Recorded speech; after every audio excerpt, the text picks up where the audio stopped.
Então, pessoal, vamos lá, só para a gente finalizar, é o seguinte, eu tô, já subi lá para o YouTube a aula de RDR, a aula de recursos repetitivos já está gravada, tá? Nesse momento que nós estamos falando aqui, eu está fazendo upload para o YouTube, e a aula de IAC já está pronta, e eu vou também subir ainda hoje, gravo hoje, subo hoje para o YouTube.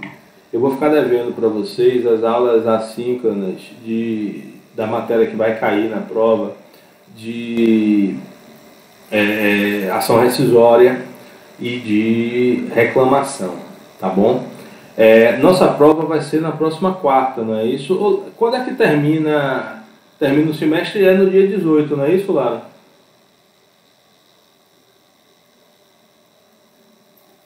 Isso, professor. Pronto. Dia 18, sexta-feira que vem. Pronto, então nós vamos fazer a nossa prova na próxima quinta-feira, né? Na próxima quinta-feira, no horário da aula. Quinta-feira, salvo engano, é dia 17, isso mesmo, é dia 17. E a gente vai fazer aquele mesmo esquema que a gente fez da primeira avaliação. A gente vai fazer no horário da aula, a prova da manhã, vai ser 100 minutos, né? Conforme eu combinei com a Hortência, com o pessoal do Carga, depois de muita reclamação de vocês, eu aumentei o tempo para 100 minutos, 50 questões em 100 minutos. Vai ser o primeiro horário às 10 horas da manhã, o segundo horário, no mesmo horário que vocês pediram, salvo engano, foi 16 horas, não foi isso? E o terceiro horário às 20 horas, nas 3 opções de horário para que vocês possam fazer. Então será nos mesmos 3 horários. Eu tenho certeza que um é no horário da aula, 10h40, que é o que permite a maior parte de vocês, né, já estava teoricamente programado. Quem tiver alguma pendência, algum problema, vai para o segundo horário ou o terceiro. O segundo horário é que eu estou em dúvida, mas se eu não me engano foi 16 horas, mas eu confiro e boto no mesmo horário. Se alguém lembrar de cabeça, avisa. E o terceiro horário vai ser às 20 horas, que eu também lembro de cabeça aqui que foi esse horário. Sobre prova é isso. As correções de vocês, eu ainda não comecei porque eu estou dando ênfase realmente à gravação das aulas. Acho que é mais importante passar o conteúdo, mas eu farei a correção antes da prova.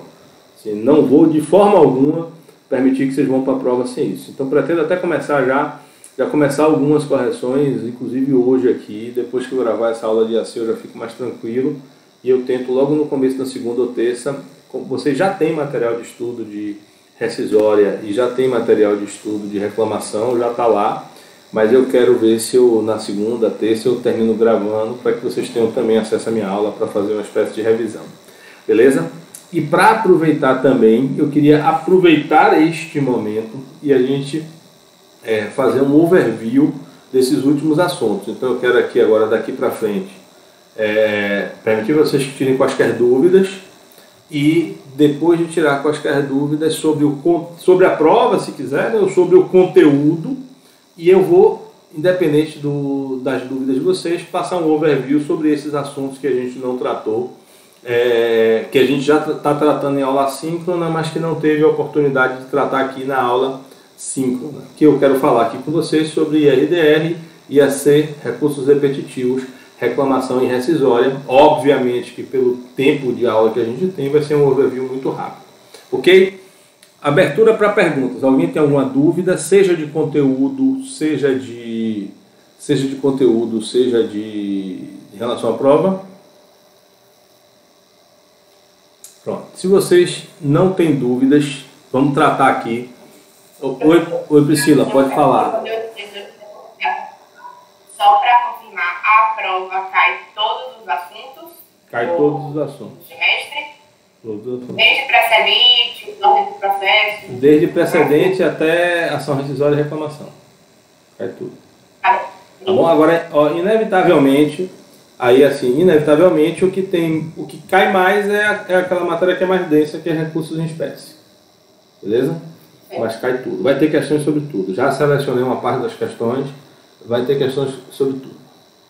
Tá bom? Então, viva! Vamos lá. Pessoal, eu estou faltando falar com vocês.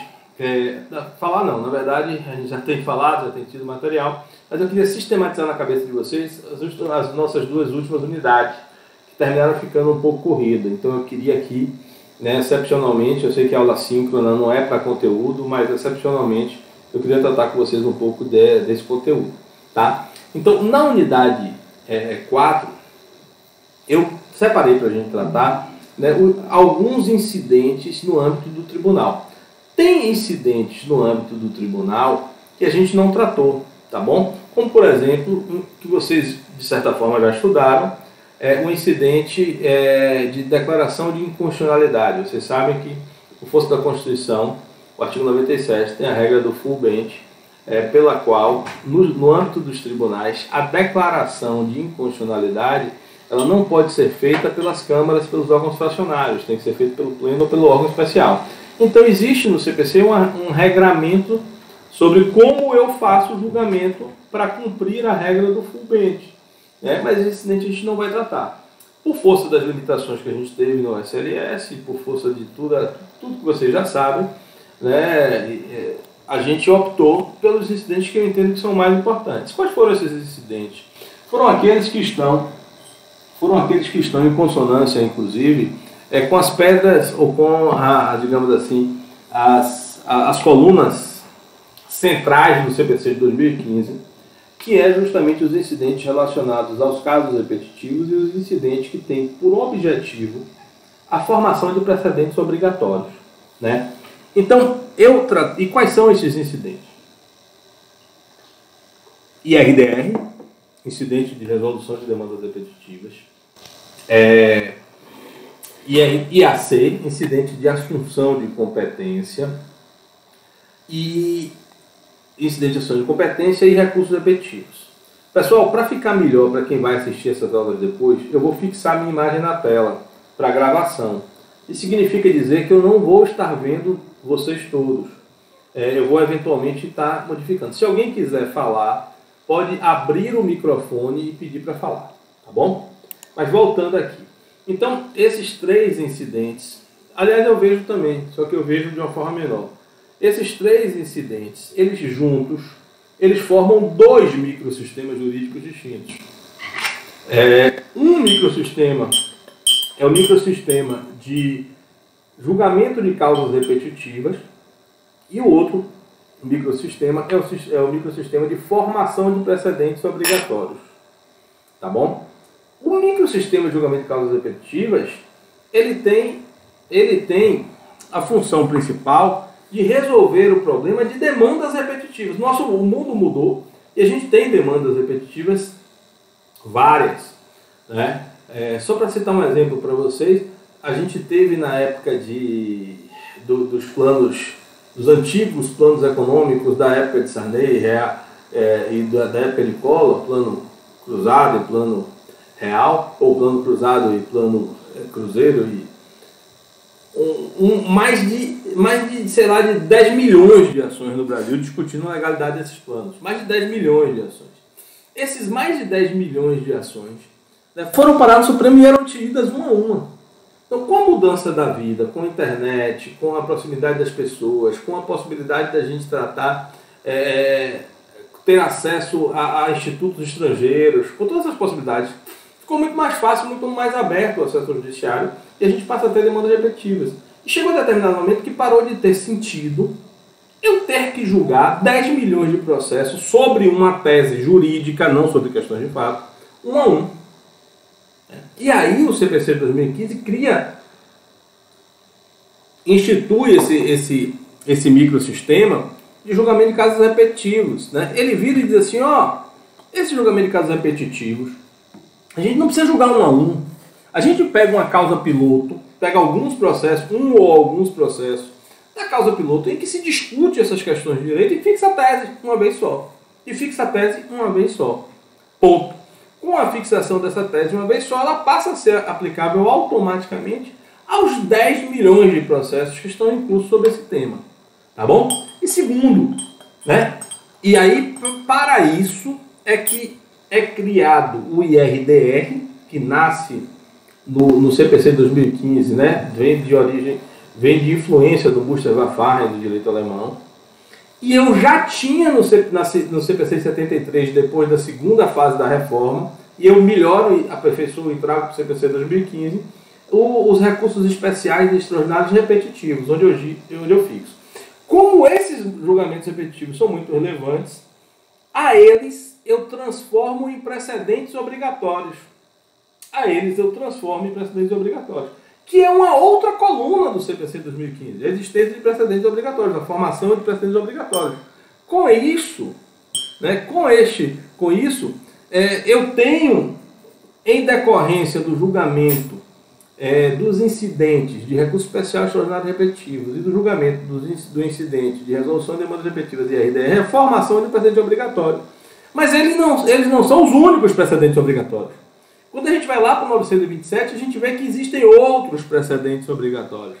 Você tem a súmula vinculante, que começa com a emenda constitucional 45, de 2004. Né? Você tem as próprias súmulas dos tribunais. Né? Você tem as decisões do STF em controle concentrado de constitucionalidade. E você tem um instituto novo que foi trazido, que não é propriamente novo assim, que é o IAC, que é o incidente de assunção de competência. Porque no CPC 73 tinha um incidente que era o incidente de uniformização de jurisprudência, que era quando os tribunais, era um incidente para que os tribunais decidissem uniformemente a sua jurisprudência, né, de forma unívoca a sua jurisprudência. Esse incidente não tem mais no CPC, porque percebeu-se, já no CPC de 73, existiam concomitantemente o incidente de uniformização de jurisprudência e a possibilidade de afetação de assunção de competência. Não era adequadamente regrada como é hoje, mas tinha lá, CPC 73. E percebeu-se que os tribunais superiores, inclusive o Supremo, previu isso antes da legislação, previu isso no seu regimento interno, a possibilidade de afetação de algumas questões ao plenário para que o plenário passasse a decidir. E aí, eu tenho um segundo microsistema, que é a de formação concentrada de precedentes. Que o incidente representativo desse microsistema que a gente pegou foi o IAC, um incidente de assunção de competência. Então, a gente tem, fazendo parte do microsistema de julgamento de casos repetitivos e RDR e recursos repetitivos, e os dois, em conjunto com o IAC, têm regras sobre um microsistema de formação concentrada para a edição de precedentes obrigatórios. Então, esses três institutos que nós tratamos. Qual é a diferença central entre eles? O IRDR, ele é feito para instauração, essencialmente, no âmbito dos tribunais de justiça e dos tribunais regionais federais. Lembro que todo o aprofundamento está lá nas aulas assíncronas, mas é só um overview que eu quero dar realmente geral. Então, o IRDR ele é feito principalmente para ser instaurado no âmbito dos tribunais de justiça e dos tribunais regionais federais. Nada impede, mas nunca aconteceu, de ser instaurado nos tribunais superiores. Por quê? Porque a lógica é que para os tribunais superiores seja instaurado um incidente de recursos repetitivos. É quando eu pego RESPs e RS repetitivos e instauro. Ponto. E todas as vezes que eu tiver uma questão muito importante para ser tratada, muito relevante, que tem aspecto social, que tem relevância social, que tem relevância jurídica, mas que não tem causas repetitivas, eu faço o IAC. Eu faço o incidente de assunção de competência.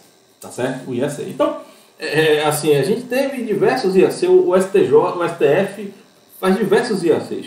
Na hora que chega lá um recurso extraordinário, um mandato de segurança, que é uma matéria muito relevante, ele vai e afeta. O tribunal, né? Como, por exemplo, no julgamento da questão da união civil homoafetiva, foi a ser julgado pelo plenário. Então, resumidamente, né, como sistema de formação de precedentes, a gente tem, quando houver causas repetitivas, o IRDR, que eu instauro como regra em tribunais de justiça e em tribunais regionais federais, e eu tenho o recurso repetitivo, né, que eu trato, né, que eu instauro no âmbito do STJ ou do STF apenas, quando houver recursos especiais e recursos extraordinários repetitivos. Tá bom? E quando eu estiver no âmbito de qualquer tribunal, seja o Tribunal de Justiça, seja o Tribunal Regional Federal, seja a STJ, seja a STF, uma questão muito relevante, mas que não é repetitiva, não é necessariamente repetitiva, eu instauro o IAC. Beleza até aqui? Agora eu quero fazer um resumo do nosso último capítulo. Qual é o nosso último capítulo? São duas. A gente já estudou até agora, né? A gente estudou até agora a ordem, precedentes. A gente estudou até agora a ordem do processo nos tribunais, ou seja, como é que acontece a tramitação, seja de ações de competência originária, seja de recursos, seja de incidentes no âmbito dos tribunais, poderes do relator, ampliação de julgamento, tudo aquilo. Depois a gente estudou, né? Então, ou seja, o que é que chega no âmbito de um tribunal? Ou chega uma remessa necessária, que vocês já estudaram quando estudaram teoria da decisão, ou chega através de um recurso, ou é uma causa de competência originária. Né? E no âmbito destas três, digamos assim, desses três vetores de acesso ao tribunal, né? Reexame necessário, recursos ou ações de competência originária, eu posso instaurar incidentes. Eu desloco e instauro, que é o caso, por exemplo, de instaurar um IRDR. Eu posso instaurar o IRDR ou o IAC, tanto numa remessa necessária, quanto numa ação de competência originária, quanto numa ação, quanto no julgamento, no âmbito do julgamento de um recurso. Em qualquer dos três vetores de acesso, eu posso instaurar incidentes, sempre que cabível. Tá bom? Até aqui? Massa. Então, a gente já estudou reexame necessário, beleza? Vocês já viram lá em processo 2. Poderia até ter revisto aqui, se a gente tivesse tempo, mas não dá. Vocês já estudaram recursos pra caramba, estão craques em recursos. Vocês já estudaram incidentes e agora a gente está estudando, essa semana é a semana, né, das ações de competência originária. Eu tenho diversas ações de competência originária no tribunal. Diversas. Eu posso ter mandado de segurança de competência originária, ações penais de competência originária. A gente optou por duas, digamos assim, ações que seriam talvez as principais ações de competência originária para os tribunais para a área civil. Duas. Uma, a ação rescisória. 2, a reclamação. Começar pela reclamação, né? A reclamação nasce da antiga reclamação constitucional, que cabia somente no âmbito, inicialmente, dos tribunais superiores e depois dos tribunais de justiça. Não cabia nos TRFs. E o CPC de 2015 generalizou o cabimento da reclamação para qualquer tribunal. Deixa eu exibir para vocês aqui. Deixa eu voltar aqui rapidinho. Reclamação. Para a gente ir para o CPC e para eu exibir para vocês. Para eu exibir para vocês o CPC.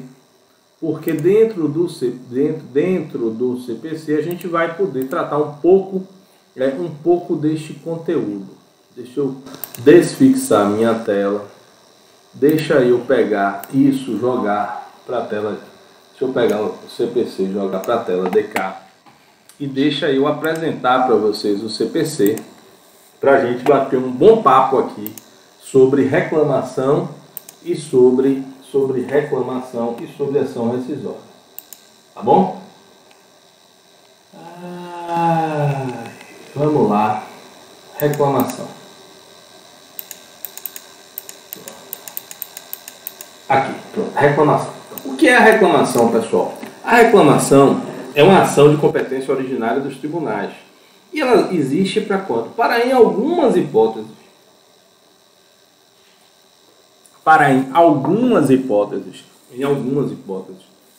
possa o tribunal promover a cassação de uma decisão. Tanto a ação rescisória quanto a reclamação são espécies daquilo que a gente chama de ações autônomas de impugnação. Como vocês devem lembrar, lá no comecinho do curso, em uniformização, me perdoem, na parte de ordem dos processos dos tribunais, depois eu voltei a falar isso na parte de teoria dos recursos. A gente tem, do ponto de vista da teoria do direito, duas formas de atacar decisões judiciais erradas. A forma padrão do direito brasileiro, a forma estándar do direito brasileiro, é através dos recursos. O recurso é um instrumento processual adequado, por essência, por natureza, para impugnar as decisões judiciais. Tá bom? É um recurso. Mas a gente pode, excepcionalmente, usar ações mesmo, processos novos, entre aspas, né, para impugnar os recursos, as decisões judiciais. Isso acontece excepcionalmente. E a gente ainda tem os sucedâneos recursais com pedido de reconsideração. Está lá nas aulas anteriores, quem quiser relembrar aí, quem quiser passar o final de semana maratonando com o Maurício lá, tem aula pra caramba para vocês estudarem. Excepcionalmente podem ser ações que são usadas para impugnar as decisões judiciais. Então, um exemplo assim, que não tem nada a ver com o que a gente vai estudar hoje, né? Quer dizer, me perdoe, tem tudo a ver, mas não é o procedimento que eu vou estudar hoje. Por exemplo, se eu tenho um auto de infração, ou melhor, assim, se eu tenho uma decisão judicial irrecorrível, por exemplo, juizado especial cível, ela não tem recorribilidade das interlocutórias, em momento algum, né? Ou seja, eu não tenho recorribilidade imediata das interlocutórias. Eu não tenho agravo de instrumento no âmbito do juizado especial cível. E se o juiz der uma decisão absurda no âmbito de um juizado especial cível, o juiz mandar prender uma pessoa porque ela não pagou a dívida, ele está lá executando e mandou prender a pessoa, acabou, decidiu, resolveu que para ele não se aplica a súmula vinculante número 25, que proíbe a prisão civil do depositário judicial. Dá uma decisão absurda lá e manda prender o cara que é depositário. O que eu faço? Eu vou ficar lá, não posso fazer nada, vou ficar preso até o dia que o juiz quiser? Eu posso, excepcionalmente, interpor um mandado de segurança, né, como sucedâneo ao recursal das decisões irrecorríveis teratológicas, das decisões irrecorríveis excepcionalmente cabe um mandado de segurança. O que é um mandado de segurança? É um right constitucional, é uma ação por procedimento especial, ponto, que neste caso, excepcionalmente, vai servir para quê? Para cassar uma decisão judicial. Mas eu tenho duas ações que servem justamente para cassar decisões judiciais. Justamente para cassar decisões judiciais. Quais são essas ações que servem justamente para cassar decisão judicial? Vocês estão vendo a exibição da tela? Mas deixa. Não, então deixa para lá. Ótimo, então, ainda bem que vocês estão vendo. Então, quais são essas decisões, né? Excepcionalmente cabem. Então, a reclamação e a ação rescisória. A reclamação e a ação rescisória. Né? O que é a reclamação? A reclamação, ela não serve para desconstituir decisões transitadas em julgados. Enquanto que a ação rescisória, ela é justamente para decidir decisões judiciais transitadas em julgado. Então, elas são dois paralelos. A reclamação eu uso, digamos assim, enquanto ainda existem recursos. E a ação rescisória eu uso quando não existe mais recurso, quando a decisão já transitou em julgado. Então, na reclamação, eu terei concomitantemente a questão sendo decidida no âmbito de um recurso, né? Ainda pendente um embargo de declaração que está lá embaixo, e a possibilidade de eu propor a reclamação. Já a ação rescisória, não. Ela tem justamente nas raríssimas hipóteses em que ela é admitida, né? Nas raríssimas hipóteses em que ela é admitida, ela termina por permitir, o sistema permite, em situações excepcionalíssimas, né, a rescindibilidade da coisa julgada. Coisa julgada que vocês sabem que é valor constitucional, mas que não é absoluto, como nenhum valor, princípio ou regra constitucional é absoluta. E em situações gravíssimas, eu posso admitir a ação rescisória. Então, para nossa aula, que eu já vou deixar gravada aí, já que vamos entrar logo nesse conteúdo mesmo, e vamos deixar gravada como ação rescisória e reclamação, vamos tratar de ação rescisória e vamos tratar de reclamação. Beleza? Então, a reclamação é para a decisão que ainda não transitou em julgado, a ação rescisória é para a decisão que já transitou em julgado. Tá bom? Que já transitou em julgado. Ok? Para rescindir a coisa julgada. Então, quando é que cabe a reclamação? A reclamação, essencialmente, cabe em duas situações. Quando eu tenho um juiz de primeiro grau, ou um tribunal superior, ou um tribunal que está usurpando a competência de um outro tribunal. De um outro tribunal. Essa é uma hipótese, na usurpação de competência. Já eu dou um exemplo. Ou quando eu tenho, né, um juiz ou um tribunal desrespeitando um precedente obrigatório. Desrespeitando um precedente obrigatório. Então vamos lá. Caberá reclamação da parte interessada ou do Ministério Público. Então, reclamação, para quem já estudou, IRDR, IAC e recursos repetitivos, todos esses institutos, né, de impugnação de decisões judiciais, eles são possíveis de serem promovidos de ofício. IRDR pode ser gerado de ofício, né? O recurso repetitivo, a afetação é de ofício. O IAC pode ser de ofício. Mas a reclamação e a ação rescisória não. Por que não? Porque são ações. Porque são ações. Vide o princípio dispositivo. Não são incidentes, são ações. Vide o princípio dispositivo. O juiz não presta a tutela judicional de ofício. Então o artigo 988 diz lá, olha, caberá a reclamação da parte interessada ou do Ministério Público nos processos em que ele atua, seja como parte, seja como cochilé. Quantos? Para preservar a competência,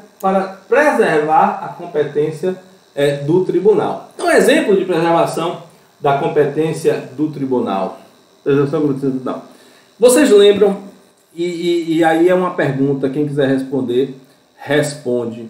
No recurso de apelação,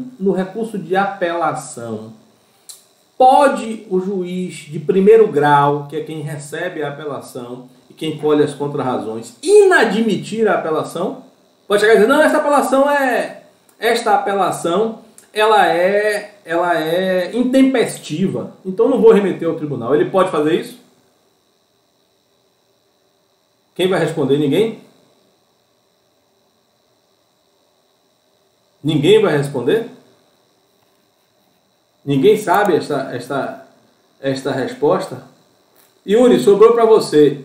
O juiz pode ou não pode fazer esse juízo de admissibilidade? Professor, pelo que eu me lembro, não pode. Acertei? Perfeito, acertou. Eu só quero que você acerte na próxima com mais convicção, viu? Mas o importante é acertar, jogue duro. Mas acertou. Né? A gente falou lá nas aulas de apelação de que no recurso de apelação o juiz de primeiro grau não tem admissibilidade provisória. Ele tem que automaticamente remeter ao presidente. Né? E segundo, essa decisão não caberia nem agravo de instrumento.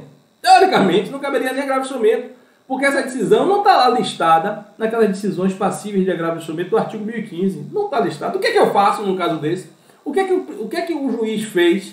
O juiz, ele tomou a competência do tribunal.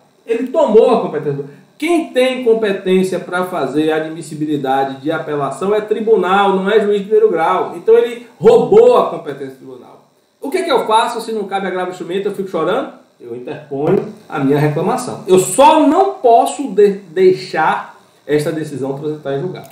Tá bom? As outras duas hipóteses são bem parecidas. Garantir a autoridade das decisões do tribunal, quando forem aplicáveis.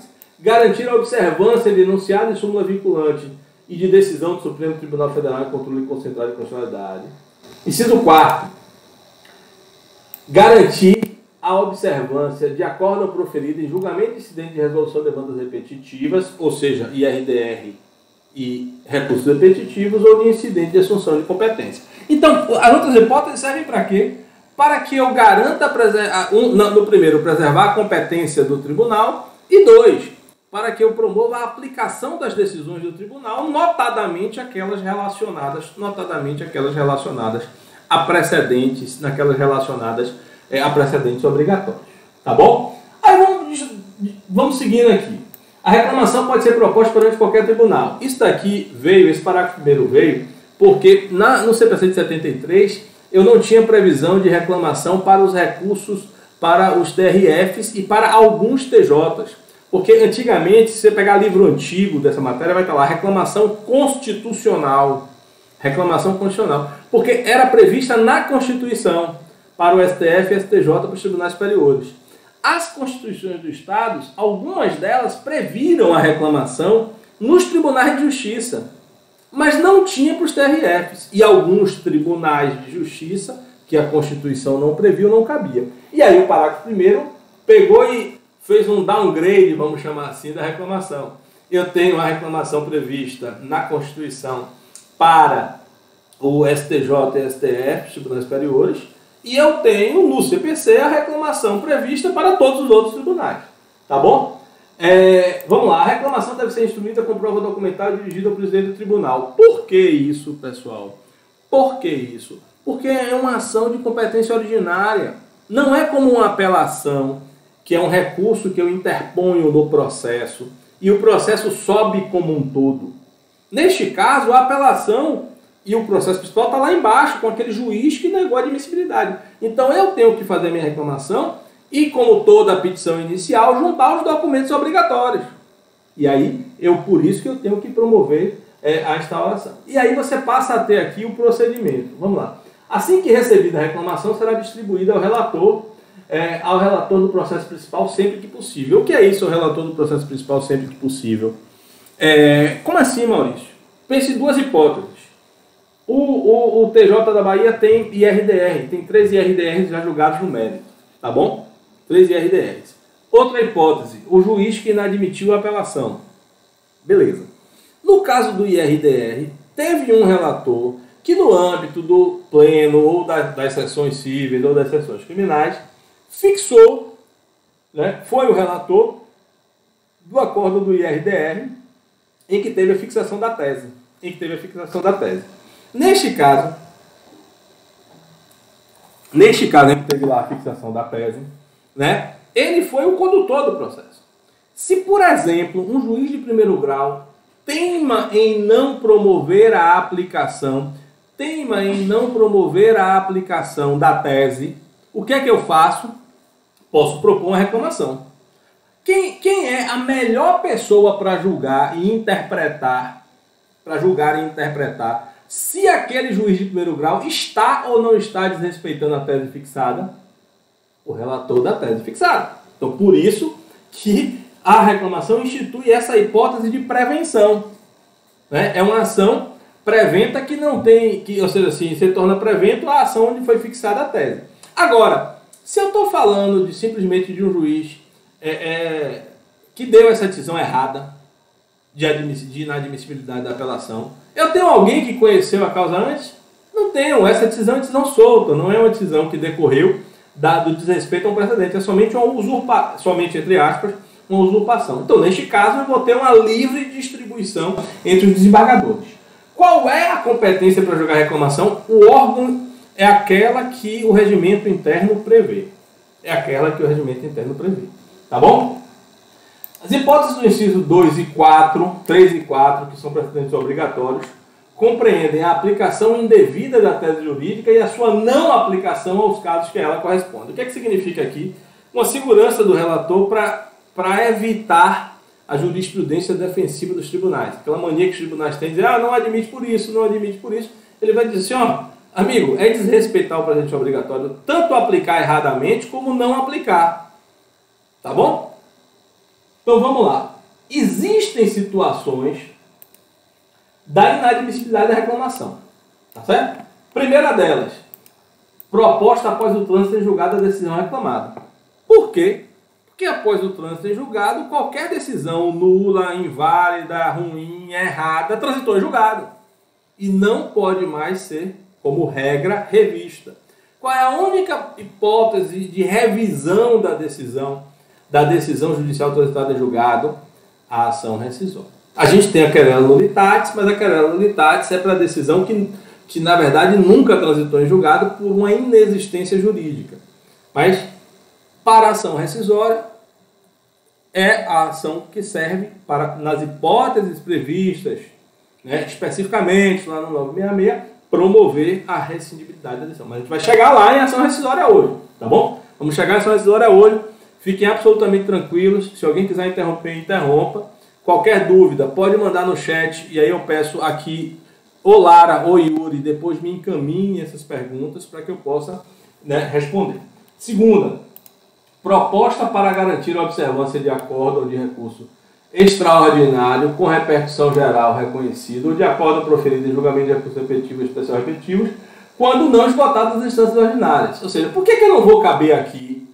Né? Por que eu não vou caber aqui, nesse caso? Porque já vai chegar lá nas instâncias ordinárias. E além disso, a admissibilidade e o respeito do recurso especial extraordinário depende, como nós sabemos, só cabe RESP e RE quando esgotadas as instâncias ordinárias. Ok? Então, se esgotadas as instâncias ordinárias e não couber por algum motivo RE e RESP, eu posso propor reclamação. Mas enquanto não esgotadas, eu não posso. Eu vou estar tramitando lá internamente. Tá bom? A inadmissibilidade ou julgamento do recurso interposto contra a decisão proferida pelo órgão reclamado não prejudica a reclamação. O que é isso aqui? Isso aqui é muito importante. Porque lembra lá naquele caso, vamos supor que eu interpus a reclamação contra aquela decisão de inadmissibilidade da apelação feita pelo juiz de primeiro grau. Se eu deixar aquilo transitar em julgado, eu não vou poder propor reclamação, não é isso? Ó, parágrafo 5º, inciso 1º. Eu tenho que mantê-la litispendente. Aí o que eu faço? Proponho um embargo de declaração e interponho minha reclamação. Aí acabou. Depois, quando ele julgar o embargo, pouco importa. Não vai mais afetar a minha reclamação, que eu já interpus a minha reclamação antes do trânsito em julgado. Tá bom? Artigo 9, em resumo também, a reclamação se sobrepõe ao recurso que foi interposto naquele processo. A reclamação ela se sobrepõe ao recurso eventualmente interposto. Vamos lá. Ao despachar a reclamação, o relator, e aqui é o procedimento. Primeiro, requisitará as informações da autoridade a quem for imputada a prática do ato impugnado, que as prestará no prazo de 10 dias. Então, pede o relator para falar, vem cá, meu amigo, por que você inadmitiu esta apelação? 2. Se necessário, ordenará a suspensão do processo ou do ato impugnado para evitar o dano irreparável. O que é isso aqui, pessoal? Como é o nome disso? Tutela de urgência. Tutela de urgência. Ou seja, concessão, já falei para vocês 1000 vezes isso. Concessão de efeito suspensivo em ação ou em recurso no tribunal é tutela de urgência em sede de recurso. Então, o que é que ele quer dizer com isso daqui? Como regra, a interposição da reclamação não gera efeito suspensivo da decisão impugnada. Mas, excepcionalmente, o relator pode se entender presente os requisitos, ou seja, né, periculo in mora e fumus boniuris, determinar a suspensão do processo. Determinar ainda a citação do beneficiário da decisão impugnada, que terá prazo de 15 dias para apresentar sua contestação. Observe que aqui não é contra-razões, porque não é recurso, é contestação, porque é ação. E quem é o réu desta ação? O réu desta ação é a parte. É a parte adversa. É a parte que se beneficiou da decisão. O juiz que proferiu a decisão errada não é parte aqui. Ele não é parte aqui. Eu quero, com esta reclamação, impugnar a decisão dele. Eu quero desconstituir a decisão dele. Não é isso? Não pelo recurso, pela reclamação, mas ele não é parte. A parte é quem se beneficiou dessa decisão, que é a parte adversa. Tá bom? Seja autor, seja réu. Porque eu posso ser réu na ação principal e autor da reclamação. E os polos podem se inverter. Tá? Qualquer interessado pode impugnar o pedido do reclamante. O que é que significa dizer isso? Cabe intervenção de terceiro no âmbito da reclamação, desde que, obviamente, presente os requisitos. Então, se eventualmente eu tenho um assistente do processo, pode também contestar a reclamação. Tá bom? Na reclamação que não houver formulado, o Ministério Público terá vistas para o oferecimento de parecer em 5 dias. Ou seja, isso inclusive, doutores, podem ter como regra. Nas ações de competência originária, o Ministério Público intervém na maioria das ações de competência originária. Tá bom? Eu acredito que todas. Só não quero dar essa certeza porque sempre que a gente usa todas, jamais, nunca em direito, a gente meio que quebra a cara. Mas assim, ação rescisória, o Ministério Público intervém, reclamação, o Ministério Público intervém, mandado de segurança no tribunal, o Ministério Público intervém, né? Nos tribunais superiores, então, em todos os processos, o Ministério Público intervém. Então, julgado procedente a reclamação, o tribunal cassará a decisão exorbitante de seu julgado ou determinará o modo adequado de solução. Então, o que que faz o tribunal aqui, né? O tribunal aqui, ele vai cassar a decisão e diz assim, faça desta forma. Então, se por exemplo como é que eu digo? Se por exemplo a inadmissibilidade errada da apelação para o juiz de primeiro grau, ele caça a decisão de inadmissibilidade e determina a subida do processo. Mas se for um juiz de primeiro grau que não está aplicando a tese fixada no IRDR, ele vai caçar a decisão e vai dizer, olha, você tem que decidir desta forma. É uma ação que promove a cassação desta decisão, tá bom? O presidente, ele não faz o rejulgamento, que a gente vai ver que na ação rescisória é feito o rejulgamento. O presidente do tribunal determinará o imediato cumprimento da decisão, lavrando-se o acórdão posteriormente. Então, ele determina desde logo a aplicação. Beleza? Ok até aqui para reclamação, galera? Ok até aqui para reclamação? Pode falar. Sobre... Você pode dizer um pouco aí para eu entender um sentido? Só um pouquinho. Pode. Eu acho que é o 964. Não é 964 não. Não. O que fala sobre que o juiz, o relator intimará a parte que beneficiou da decisão disciplinar. Determinará aqui a citação do beneficiário da decisão impugnada. Pronto. 989. Isso, 989 se esqueceram. Aí, minha pergunta é, professor, então, somente quando houver a sucumbência de uma das partes, essa parte poderá apresentar a reclamação, ou quando houver sucumbência recíproca também poderá haver essa reclamação? Vamos lá. Se a decisão... não precisa, você não precisa necessariamente falar isso. Pode usar o contexto, o conceito de sucumbência assim, não tem problema nenhum. Embora não seja recurso aqui, você pensou certo. Só que aqui não é pela via do interesse recursal, porque reclamação não é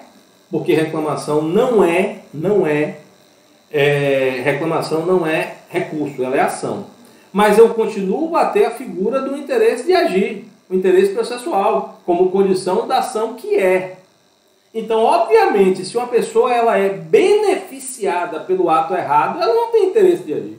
A não ser que você tenha um interesse indireto, que é aquela discussão de se antiga, existe ou não existe interesse de agir para recorrer, interesse recursal para recorrer de uma decisão que é nula, mas me beneficia.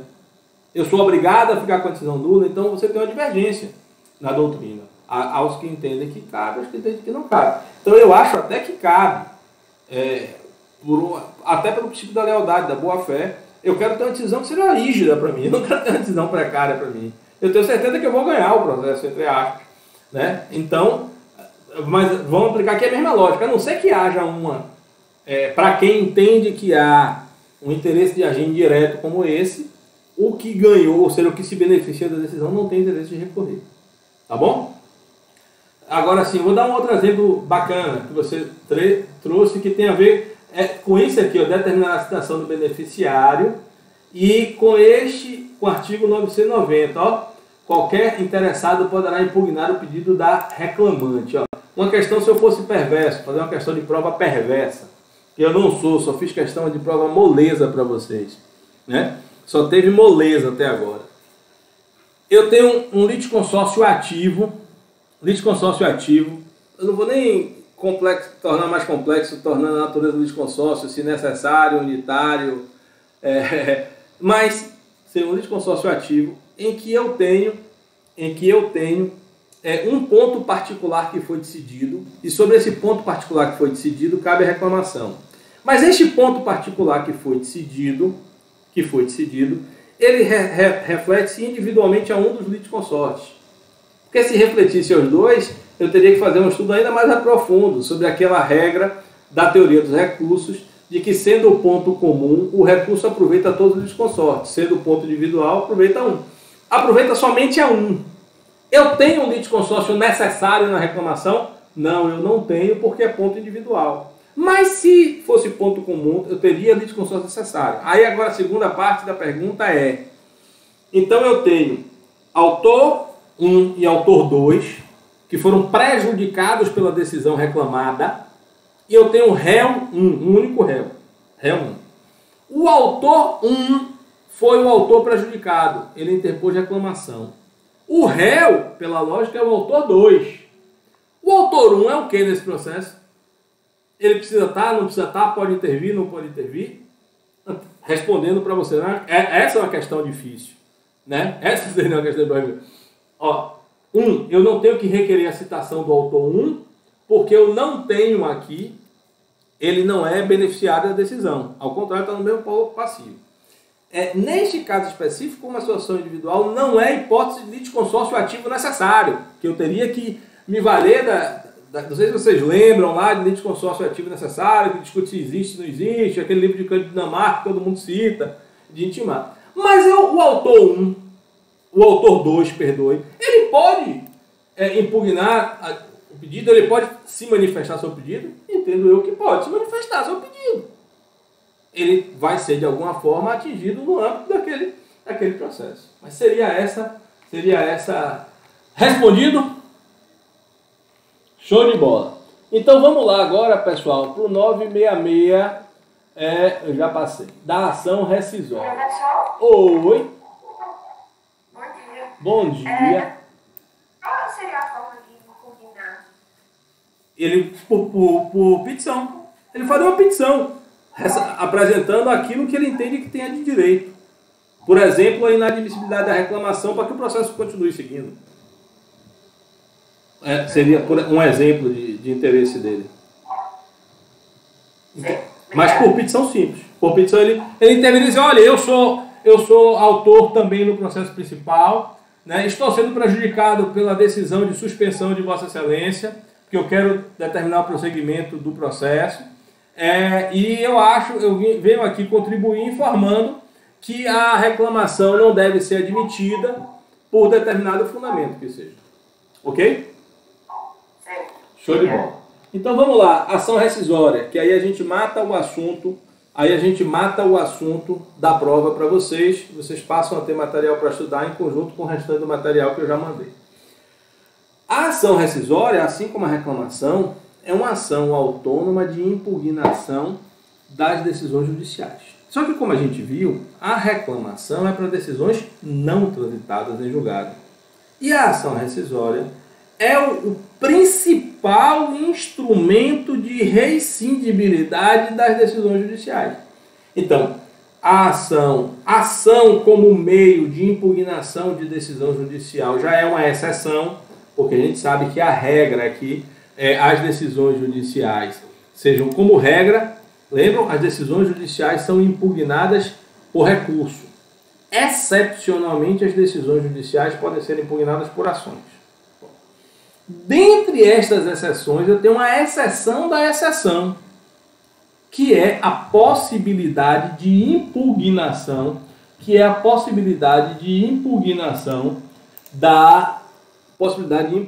de uma decisão judicial transitada em julgado. Então isso chama rescindibilidade, vício rescindível.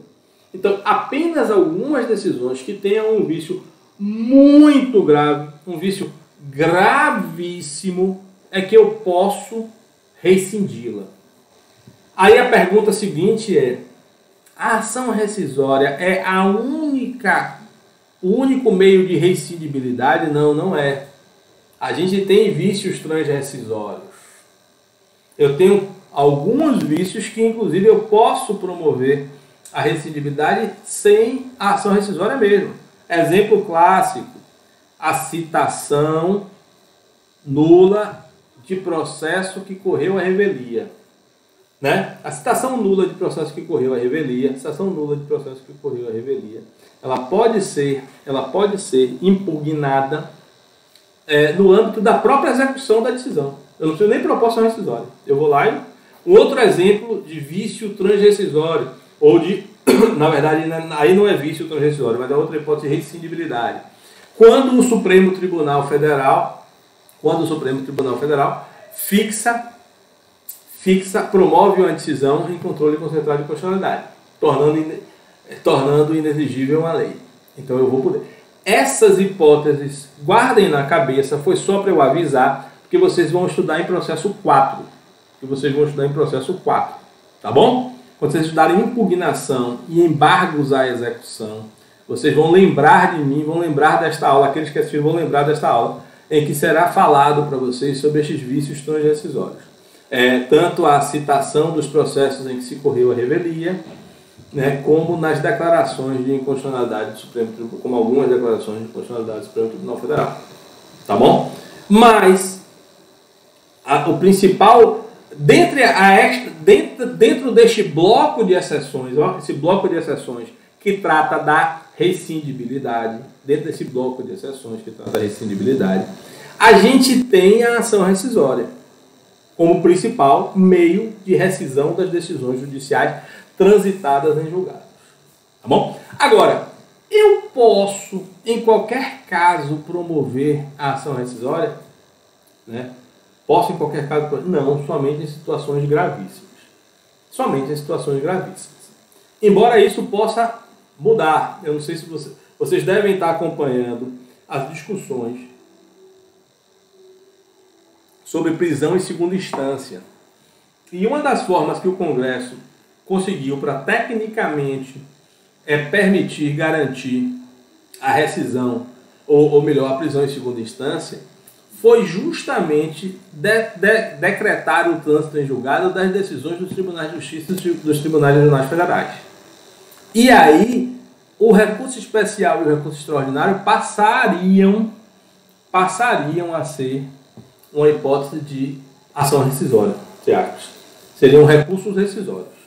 E aí você teria uma ampliação das hipóteses. Mas vamos tratar do que a gente tem hoje aqui. Isso é projeto, isso é PEC, na verdade nem é PEC, é projeto de lei. Não é PEC, é PEC porque tem que mexer no 102 e no 105. No 102 para recurso extraordinário e no 105. Mas vamos lá. Então, quando é que eu vou poder? A decisão de mérito transitada e julgada pode ser rescindida. Então, primeira lógica é o seguinte: são decisões transitadas em julgado. A ação rescisória não cabe se ainda couber qualquer recurso. Se não tiver transitado em julgado, se não tiver transitado em julgado, cabe recurso, como regra, e excepcionalmente reclamação. Mas se transitou em julgado, caberá ação rescisória. De mérito, porque era assim o termo clássico, mas vocês vão ver que o CPC incorporou a jurisprudência que admitia, né? Na verdade, Pontes de Miranda, no Tratado da Ação Rescisória, ele já defendia algumas possibilidades de rescindibilidade de decisões não transitadas em julgado. Porque a lógica é que a decisão não transitada em julgado, em tese, eu não preciso propor ação rescisória. Por que eu não preciso propor ação rescisória? Porque eu posso repetir a demanda. Mas há situações em que se pode caber assim, muito excepcionalmente ação rescisória, e o CPC incorpora isso. Mas como regra geral, como base, assim, ordinariamente, a ação rescisória é para quê? Para impugnar decisão de mérito que esteja transitada em julgado. Ok? 2 requisitos. Inicialmente, tá bom? Decisão judicial de mérito, excepcionalmente a gente vai ver que pode não ser de mérito, transitada em julgado. E aí eu tenho que ter um ou mais das hipóteses dos incisos do artigo 966. Por que um ou mais hipóteses? Porque cada uma destas hipóteses será uma causa de pedir da ação rescisória. Será uma causa de pedir da ação rescisória. Então, eu posso pedir a rescisão por 2 motivos? Posso. É possível que tenha acontecido no meu processo 2 vícios gravíssimos que ataquem a decisão. Então, eu vou propor uma ação rescisória, né, acumulando 2 causas de pedir. Ou eu poderia propor 2 ações rescisórias. Também não tem problema nenhum. Porque cada uma dessas... Então, elas não precisam ser cumulativas. Elas são alternativas. Qualquer delas aqui eu posso utilizar. Quais são elas? E aí vocês vão ver que são sempre situações muito graves. 1. Se verificar que foi proferida por força de prevaricação, concussão ou corrupção do juiz. Ou seja, quando o juiz, de forma dolosa, defere a decisão em favor da outra parte. Por corrupção, prevaricação ou concussão. Para se beneficiar financeiramente recebendo dinheiro, com abuso do uso do cargo, e aí dentro desses institutos penais. Então, quando o juiz comete crime, e o objeto do cometimento do crime é a decisão judicial, ele é passível de rescisão dessa decisão. Segunda, proferida por juiz impedido, e aqui não tem suspeito, e absolutamente incompetente, e aqui não tem relativamente incompetente. Observe, justamente por aquelas aulas que seus professores sempre falaram, que a competência relativa da competência absoluta difere dos seus efeitos, difere das suas consequências. Assim como o impedimento é mais grave que a suspeição, porque o impedimento tem questões objetivas, enquanto a suspeição tem questões subjetivas. Tanto assim que vocês sabem que a incompetência relativa, ela preclui. Eu tenho que impugnar no prazo adequado sob pena de preclusão, e a absoluta não, ela não preclui no curso do processo. Assim como o impedimento, eu posso arguir a qualquer tempo, e a suspeição eu tenho que arguir em 15 dias, depois de verificada a situação. Então, por toda esta gravidade que está ciente, porque ofende diretamente o princípio da investidura, o princípio do juiz natural, é que nas hipóteses do juiz impedido ou do juiz absolutamente competente, caberá ação rescisória. Veja o que o resultado julgado. Segundo, resultar de dolo, coação da parte vencedora em detrimento da parte vencida, ou ainda de simulação, colusão entre as partes, a fim de fraudar a lei. E aqui a colusão entre as partes, inclusive, pode ser uma ação rescisória proposta contra o autor e o réu. Contra o autor e o réu. Aqui, na verdade, só para resumir a lógica, a gente está falando dos vícios dos negócios jurídicos, dos atos jurídicos. Se você lembrar, for lá para os Códigos Civil, você vai ver lá, vai achar lá no Código Civil, na seara dos 180 e poucos, 170, na verdade, 176, se eu não me engano. Mas eu não vou abrir aqui agora para a gente não perder muito tempo. Mas você vai ver lá as configurações das nulidades relacionadas ao ato jurídico. Deixa eu abrir, já para vocês, já que eu estou enchendo o saco de vocês, deixa eu encher de verdade. Deixa eu encher de verdade.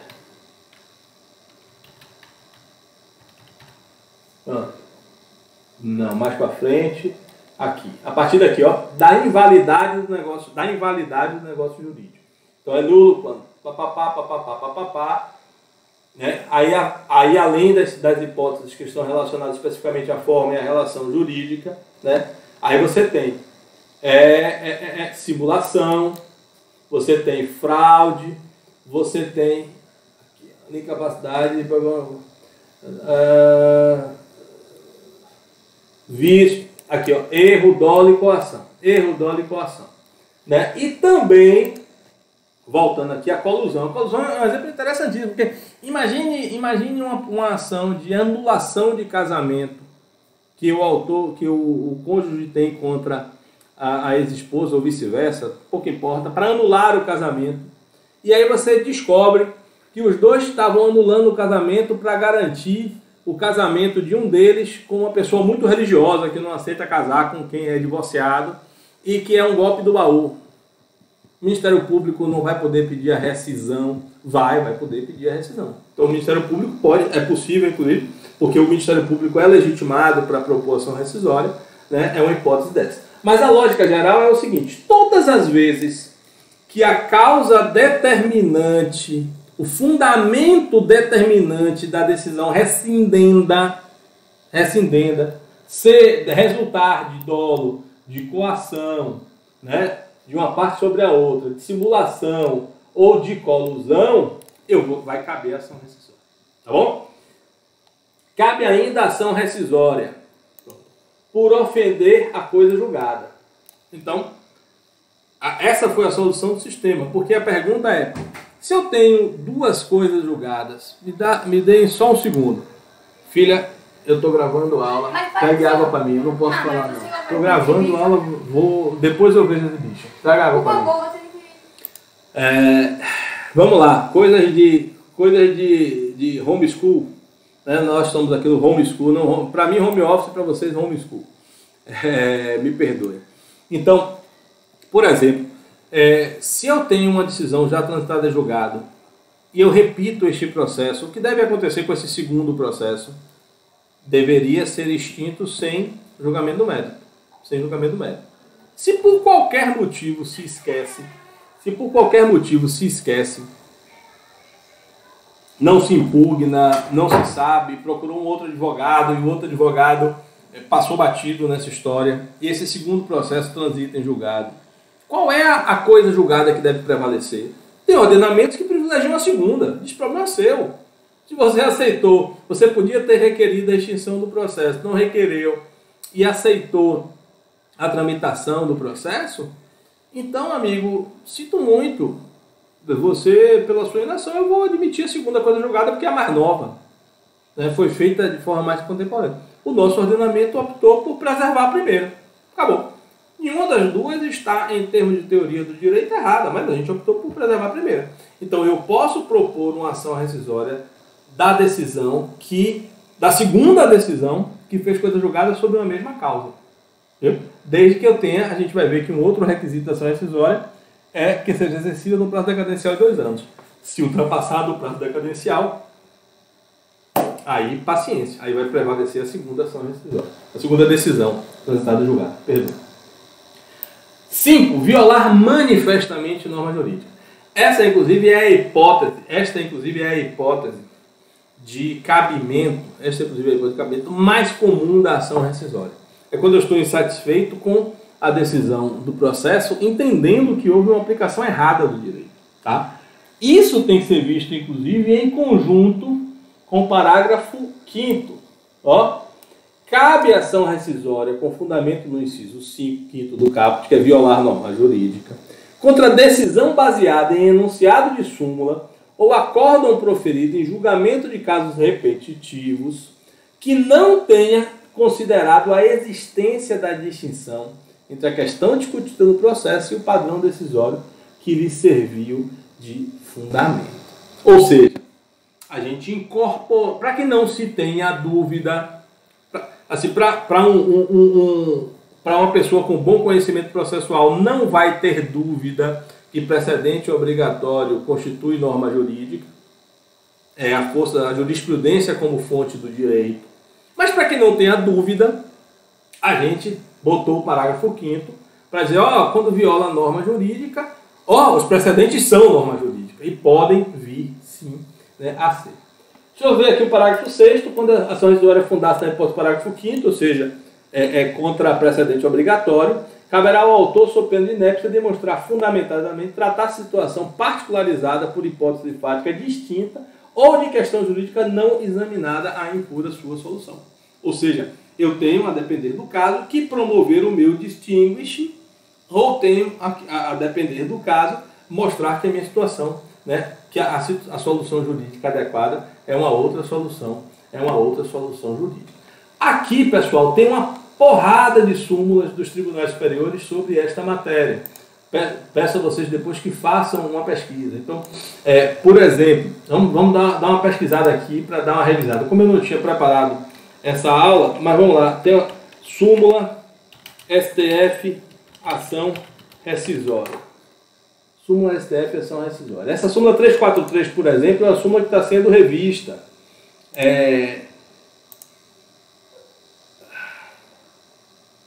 Mas vamos lá, somente algumas. Porque qual é a lógica? Para que vocês entendam assim, que está a lógica essencial por trás da interpretação do que constitui norma jurídica violada. Não é qualquer violação. Sabe? Não é a minha mera insatisfação, não é minha mera insatisfação com a interpretação dada. Porque vocês viram que é muito comum eu ter interpretações divergentes. É justamente para evitar estas interpretações, divergentes, que a gente tem o IRDR, que a gente tem os recursos repetitivos, que a gente tem o IAC. Para evitar que um tribunal fique decidindo de uma forma e outro de outra, eu tenho o RESP, né? Para que o STJ vai decidir, eu tenho o RESP, com base no dissídio jurisprudencial. Eu tenho o RESP com base no dissídio jurisprudencial. Tá? E se for repetitiva a questão,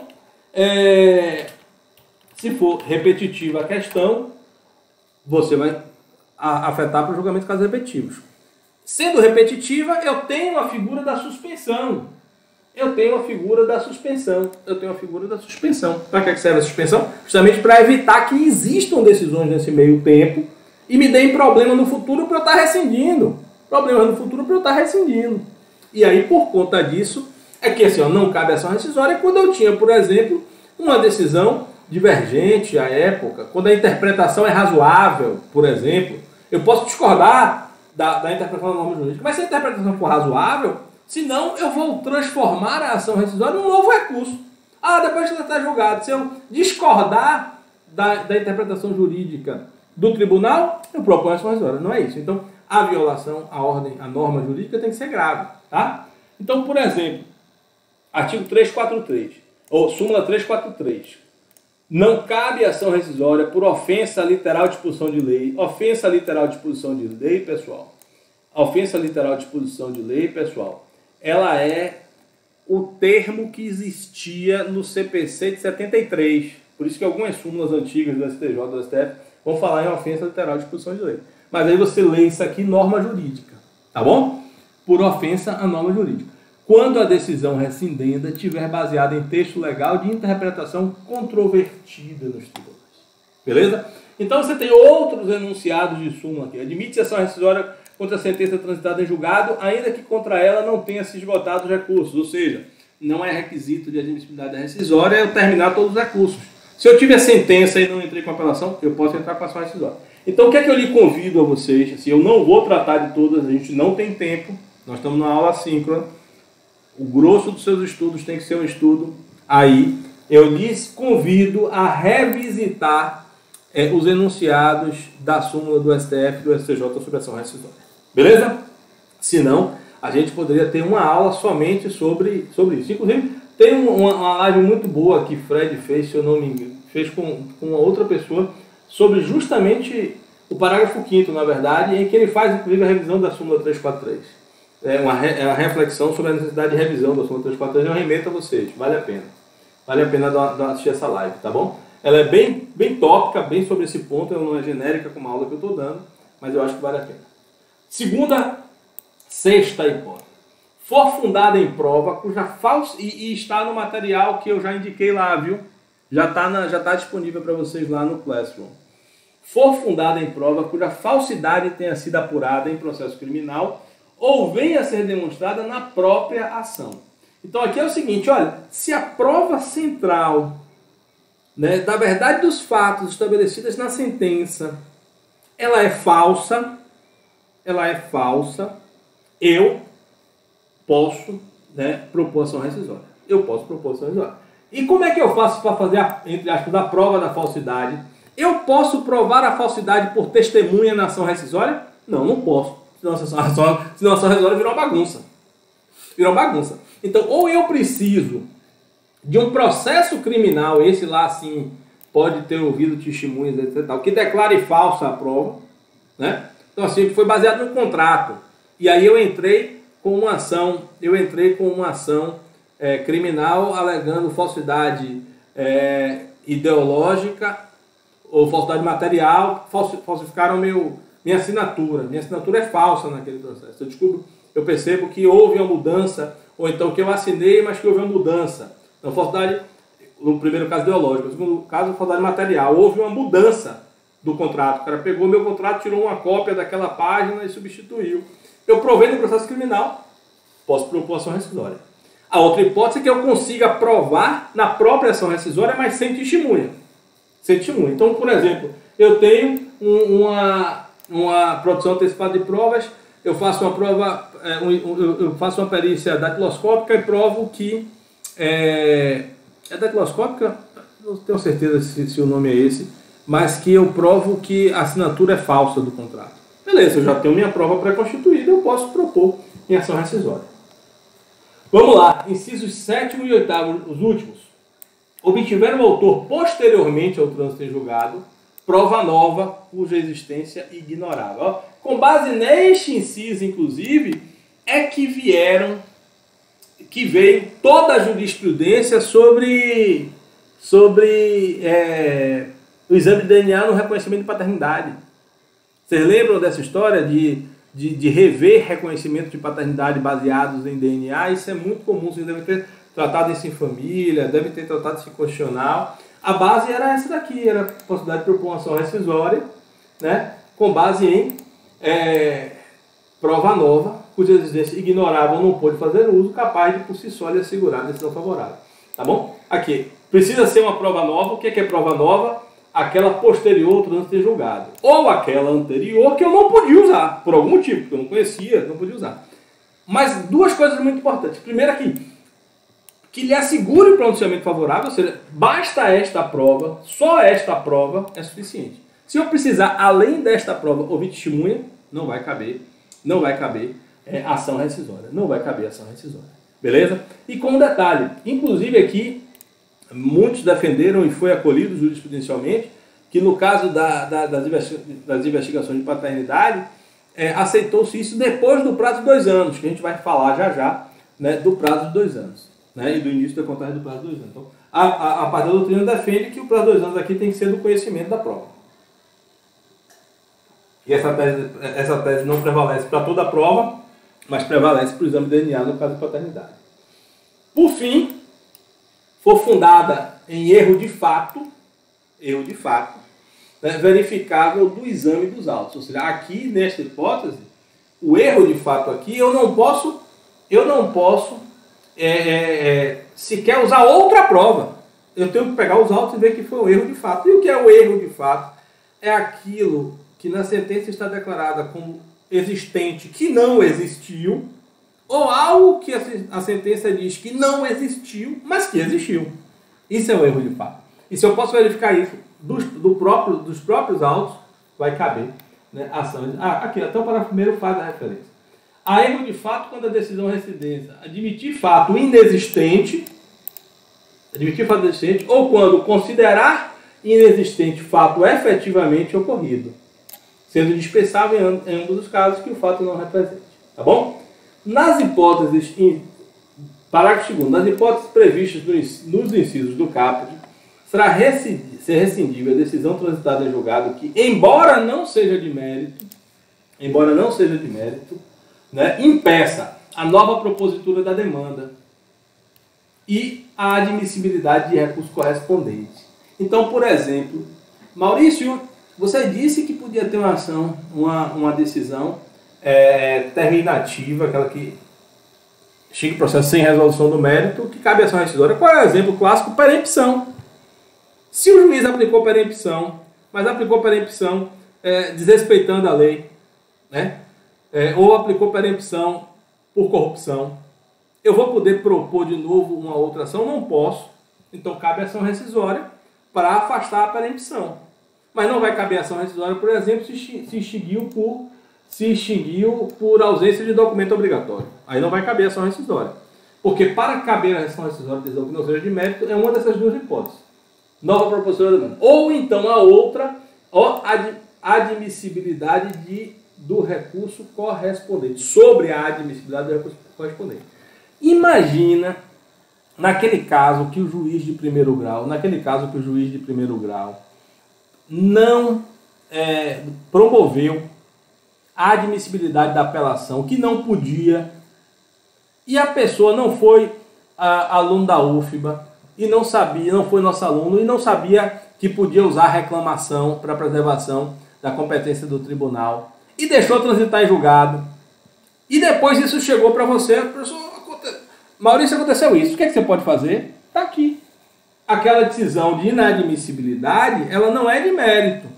Ela não é de mérito. A de mérito vai ser a da sentença que está lá atrás, cuja apelação foi inadmitida. Mas esta decisão que inadmitiu minha apelação me impediu de fazer a revisão do mérito. Só que a sentença de mérito, ela não tinha nada de errado, digamos assim. Não tinha nenhum vício em relação a qual caberia a ação rescisória. O que é que eu faço aí? Porque eu não vou poder propor ação rescisória da decisão, da sentença. Né? Porque, por exemplo, não cabe, não tem hipótese de cabimento lá da ação rescisória nenhuma. A sentença não se enquadra em nenhuma das hipóteses aqui do 966. Nenhuma das hipóteses. Preciso 1 ou 8, não cabe. Mas eu posso pedir a rescisão da decisão que inadmitiu indevidamente o recurso de apelação. Que inadmitiu, para que haja o rejulgamento. A depender do caso, haveria a cassação dessa decisão para subir os autos. Não precisaria haver rejulgamento. Porque vocês vão ver que a ação rescisória tem hipóteses em que eu tenho o jus rescindens e o jus rescindendens. Eu tenho o juízo de rescindibilidade e o juízo de rejulgamento. São 2 juízos que são promovidos na ação rescisória. Em alguns casos, em alguns só tem um, eu só tenho a rescindibilidade. Nesse caso, eu só faria a rescindibilidade. O tribunal não vai rejulgar, o tribunal mandaria o recurso subir. Mas em outros casos, por exemplo, quando é por manifesta violação da norma jurídica, o tribunal rejulga. O tribunal já promove o rejulgamento do caso de acordo com a nova norma jurídica. Tá bom? Vamos seguir adiante. A ação rescisória pode ser... Professor? Oi? Hoje não. Eu queria tirar uma dúvida em relação a que você falou de prova testemunhal, porque contou para mim. Eu não entendi se é cabível ou se não é cabível. Não é cabível. Não é cabível a produção de prova testemunhal em ação rescisória. Como regra, não é cabível. Beleza? Eu tenho que ter a prova, tem que ser documentada. Beleza? Aqui, ó. Você vê isso aqui, ó, Sofia, muito claramente no inciso 7, ó. Prova nova cuja existência ignorava ou que não pôde fazer uso, capaz por si só de lhe assegurar, por si só, ou seja, sem outras provas, e capaz de lhe assegurar o pronunciamento favorável. Beleza? Então sigamos em frente. Show de bola. Sigamos em frente, galera. Vamos lá. A ação rescisória pode ter por objeto apenas um capítulo da decisão. O que é que quer dizer isso? O que é que quer dizer isso, pessoal? É porque é possível que eu tenha uma acumulação de pedidos e que seja julgada com capítulos de sentença distintos, dano moral e dano material. Eu sou obrigado a rescindir a sentença toda se eu concordo com a decisão de dano material e acho que apenas a decisão relacionada a dano moral violou a norma jurídica? Eu não sou obrigado. Eu posso propor ação rescisória somente de um capítulo. Como eu posso ter o recurso parcial, então é possível, inclusive, que eu tenha tramitando concomitantemente sobre uma mesma decisão, uma apelação e uma ação rescisória. Então, vamos lá, uma sentença que julgou, pouco importa o conteúdo do julgamento, danos materiais e danos morais. Só houve recurso com os danos materiais. Significa o que o dano moral aconteceu? Transitou em julgado. E do trânsito em julgado da decisão de dano moral, o que é que eu posso fazer? Se for uma das hipóteses rescisórias, eu posso propor rescisória. A ação rescisória, pessoal, é uma ação de competência originária do tribunal. Não existe ação rescisória tramitando em primeiro grau de jurisdição. Toda ação rescisória, assim como a reclamação, a ação rescisória é ação de competência, já falei isso várias vezes, originária do tribunal. Então eu posso ter no Tribunal de Justiça tramitando, ao mesmo tempo, uma apelação sobre o capítulo de sentença de dano material e uma ação rescisória tramitando sobre o capítulo de sentença de dano moral. Ok, até aqui, pessoal. Deixa eu dar uma olhada se a gravação está tranquila. Estamos lá gravando, 1h18 de aula. Vamos seguir em frente. Vamos lá. Os atos de disposição... Isso daqui é um desastre. Foi um desastre do CPC. Esse parágrafo 4 é um desastre do CPC. Os atos de disposição de direito praticados pelas partes ou por outros participantes do processo e homologados pelo juiz, bem como os atos homologatórios praticados no curso da execução, estão sujeitos à anulação nos termos da lei. O que é que antigamente a ação rescisória ela era regulada no 485 e tinha o 486 que tratava da ação anulatória. Enquanto que a ação rescisória é uma ação de competência originária, a ação anulatória, como regra, é uma ação de primeiro grau de jurisdição. E aí veio o CPC tentar regular a matéria e resolver esse problema. Só que ele piorou esse problema. Ele piorou o problema, porque havia situações que você não sabia. Por exemplo, existência de dolo ou coação, existência de colusão, é ação rescisória ou ação anulatória? É ação rescisória ou ação anulatória? A questão é simples, teoricamente é simples. Se ocorreu no âmbito do processo, caberia ação rescisória, né? Ou seja, houve uma coação do réu para assinar um acordo judicial e o juiz homologou. Ação rescisória. Né? E se, por exemplo, eu pego um contrato, cujo contrato foi assinado com ação, eu tenho que entrar com ação anulatória do contrato, lá atrás. Aí o parágrafo 4º fez uma confusão, confundindo todo, que a jurisprudência vai ter que resolver, com a tendência que se resolva naquilo que a doutrina vem construindo, que é dentro dessa lógica que eu falei. Porque aqui você teria, inclusive, decisões que não caberia nem ação rescisória nem ação anulatória. Porque observe o seguinte, os atos de disposição de direitos, praticados pelas partes ou por outros participantes do processo e homologados pelo juiz, bem como os atos homologatórios praticados no curso da execução. Ou seja, e se for um ato homologatório no curso da fase de conhecimento, não caberia, né? Estão sujeitos à anulação nos termos da lei. E aí você vai, eu rescindo o ato ou a decisão judicial homologada? Né? Nesses casos, né? Eu tenho que prover a rescisão da decisão homologada, alegando uma daquelas hipóteses.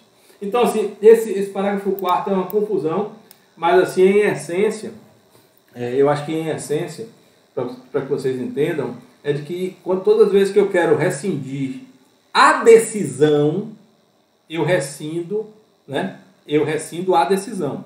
Todas as vezes que a decisão se fundou num ato, mas aquele ato é nulo, um contrato é nulo, eu entro com ação anulatória.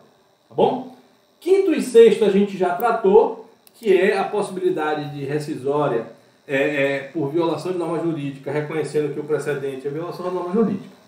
Vamos lá. Legitimidade para propor ação rescisória. Então, quem é que pode propor ação rescisória? Qual a legitimidade para propor ação rescisória? 1. Quem foi parte no processo, o seu sucessor a título singular universal.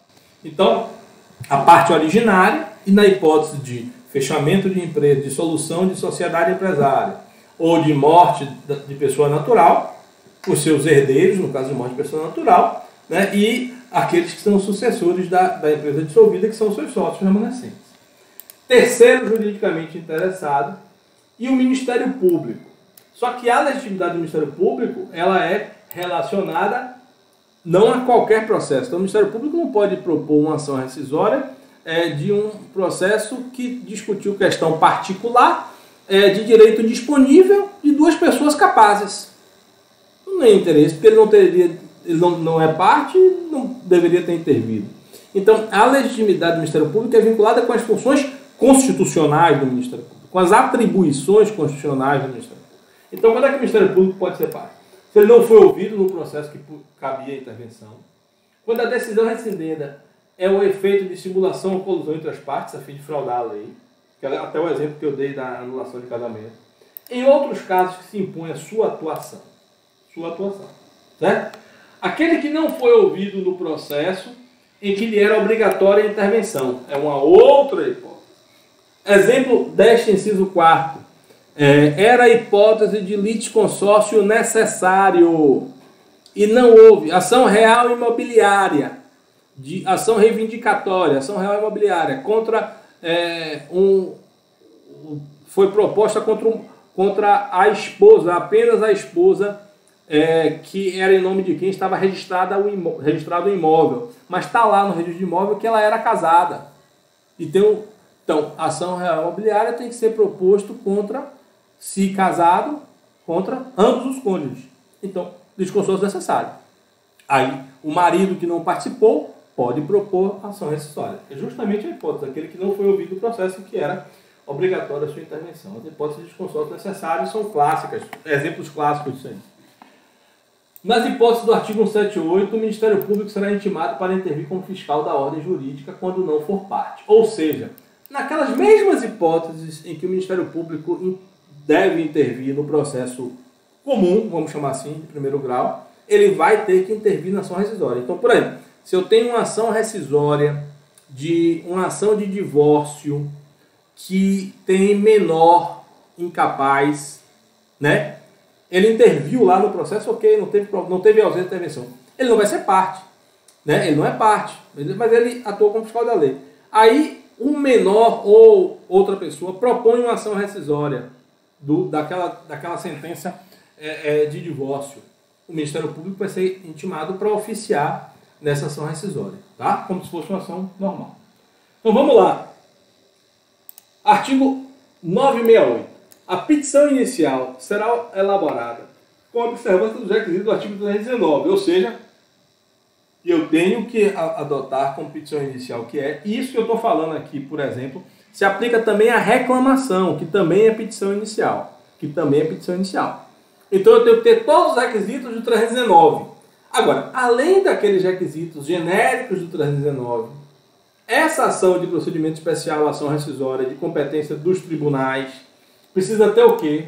Acumular o pedido de rescisão com o pedido de novo julgamento do processo, sempre que for o caso, né? Jus rescindem e jus rescisórum. Então eu tenho que fazer o pedido de rescisão, que se rescinda a decisão, e rescindida a decisão, se for o caso, que o tribunal faça o rejulgamento. Então eu tenho uma acumulação obrigatória de pedidos, sempre que for o caso. 2. Aqui é um outro requisito específico. Depositar a importância de 5% sobre o valor da causa, que se converterá em multa caso a ação seja, por unanimidade de votos, isso aqui é até novidade, declarada inadmissível ou improcedente. O que é isso daqui? É um elemento dificultador para evitar o uso irresponsável da ação rescisória. O uso irresponsável da ação rescisória. Tá bom? E qual é a lógica desse depósito dos 5%? Né? A lógica é a seguinte, olha, se você quer rescindir a sentença, você vai ter que fazer um depósito de 5%. E se você perder a ação rescisória por unanimidade, este depósito, além das custas, dos honorários de sucumbência que vai caber, além das custas que você perdeu, né, você ainda vai ter que perder este depósito de 5%. E a realização desse depósito, ela é requisito de admissibilidade da ação. Se você não fizer, a ação vai ser inadmissível. Tá bom? Agora, obviamente, que aqueles que são dispensados de pagamento de custos, ou aqueles que estão isentos dos ônus das despesas do processo, como aquele que goza de assistência judiciária gratuita, estas pessoas estarão dispensadas de apresentar os 5%, porque isso seria, ofenderia o princípio de acesso à justiça. Imagina você pegar uma pessoa, como dizer assim, só quem pode propor ações hora rico, o pobre não pode, né? Isso não tem cabimento, isso ofende o acesso à justiça. Tá? Então aqui é essa linha aqui, parágrafo primeiro.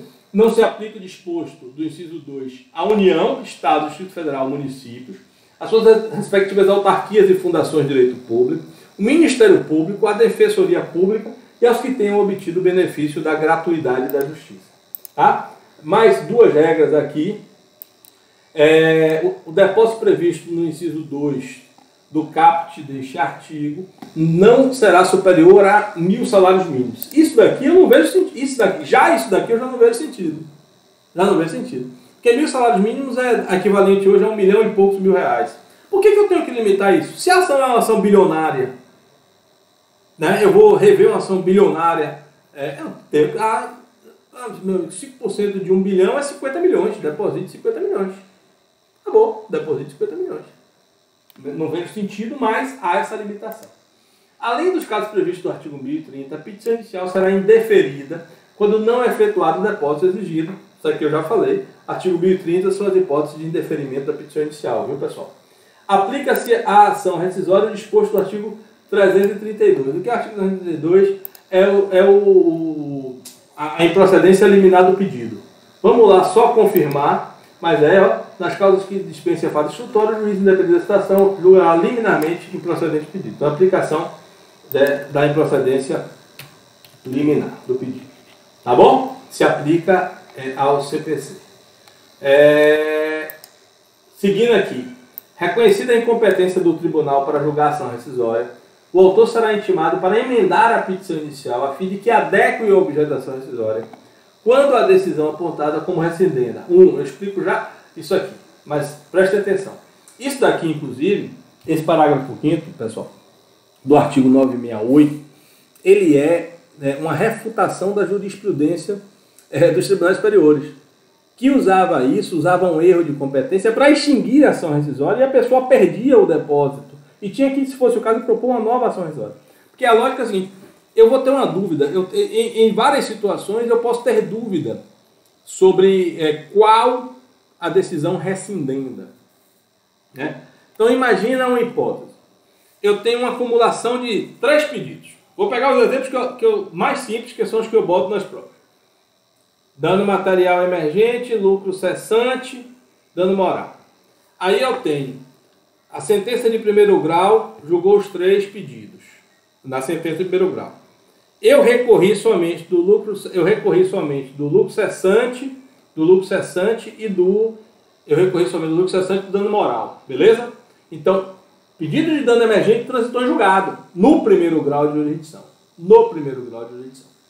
Subiu a apelação contra os 2 outros pedidos. Danos, lucros cessantes e danos morais. Chegou lá no tribunal, o tribunal julgou os 2 pedidos.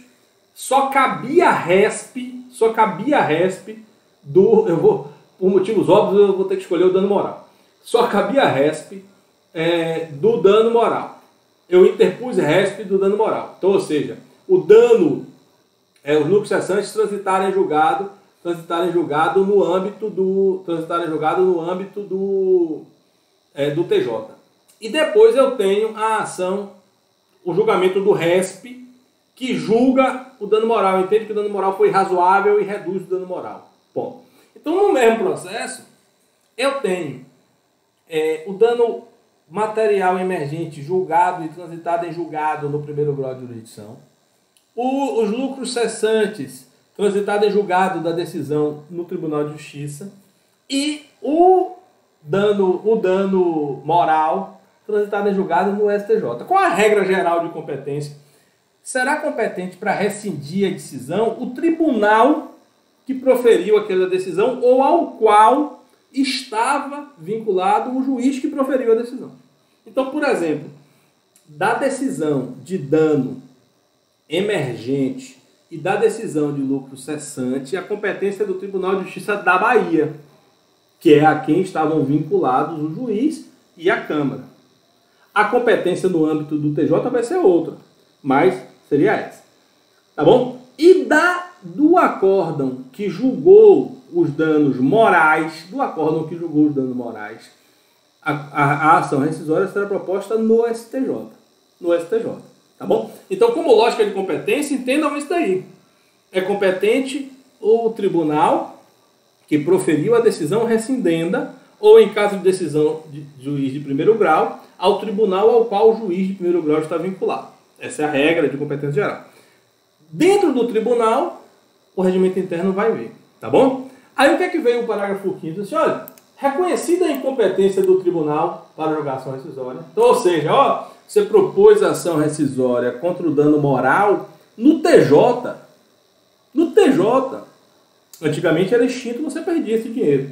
O autor será intimado para emendar a inicial, ou seja, deixa eu corrigir, isso aqui, na verdade, o dano moral transitou em julgado no STJ, a fim de adequar o objeto da rescisória, quando a decisão apontada a rescindenda não tiver apreciado o mérito e não se enquadrar nas hipóteses do parágrafo 2º do 966 e tiver sido substituída por decisão posterior, que é o caso da questão que estava lá no STJ. Então, nessas hipóteses, eu emendo a inicial e aproveito a rescisória. Beleza? Vamos lá, na hipótese do parágrafo 5º, após a emenda inicial, será permitido ao réu complementar os fundamentos da defesa e, em seguida, os autos serão remetidos ao tribunal. Então, isso daqui, pessoal, nada mais é do que mais uma hipótese de aplicação do princípio, né, da primazia do julgamento de mérito. Se eu posso aproveitar a rescisória, né, porque se eu não puder, paciência. Se eu não puder, paciência. Mas se eu posso aproveitar a rescisória, o que é que eu faço? Eu emendo a rescisória, postulação e defesa, e remeto para o julgamento. Tá bom? Vamos lá, a rescisória, pessoal, não tem efeito suspensivo, viu? A propositura da ação rescisória não suspende automaticamente a execução da sentença transitada julgada. Óbvio, eu tenho que prevalecer, ao invés de um processo que está começando agora, um processo que já teve todos os seus trâmites. Agora, cabe pedido de tutela de urgência. Cabe pedido de tutela provisória. Então, eu posso propor minha ação rescisória e fazer um pedido de liminar. Eu posso pedir a tutela de urgência. Não, eu estou sendo prejudicado, essa decisão vai me gerar graves danos, minha ação rescisória é bem fundamentada. Então, em juízo de cognição sumária, por favor, conceda, né, suspenda a eficácia da decisão. Será um pedido de tutela provisória de urgência, uma antecipação de tutela. Vamos lá. Um pouco do procedimento da ação rescisória.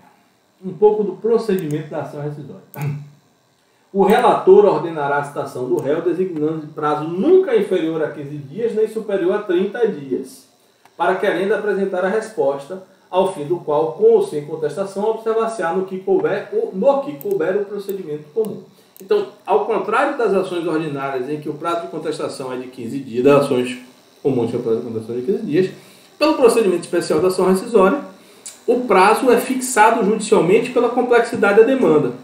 Entre 15, como mínimo, ou seja, o prazo mínimo é o prazo máximo da contestação em geral, e o máximo é 30 dias. Ele pode aumentar dos 30 dias por todos os princípios de contraditório, ampla defesa, devido processo legal, efetividade. Se a coisa for muito complexa, ele pode sim promover a ampliação desse prazo. E aqui aplica-se, né, em dobro para a Fazenda Pública, para o Ministério Público, como sempre. Na ação rescisória, devolvidos os dados pelo relator, o tribunal expedirá cópias do relatório e distribuirá entre os juízes que compõem o julgamento para a escolha do relator recairá sempre que possível o juiz que não haja participado do julgamento rescindendo. Duas coisas aqui, bem simples. Pronto. Depois que eu colhi a defesa, se fosse o caso, a réplica, né, ou se o Ministério Público, se for o caso de intervenção, eu fixo a pauta. Eu marco pauta, eu vou julgar a ação rescisória. Tá? Bom. E aí é normal. Aquilo que a gente já estudou lá desde a ordem dos processos, que eu voltei a falar isso agora nos incidentes, está falando dos recursos, ou seja, você distribui o relatório, marca a pauta, vai julgar, caberá a sustentação oral da ação rescisória, normalmente, e vai promover o julgamento. Mas tem uma regra que é interessante, que é o seguinte: a escolha do relator recairá, sempre que possível, em juiz que não tenha participado do julgamento. Para quê? Para garantir uma melhor efetividade.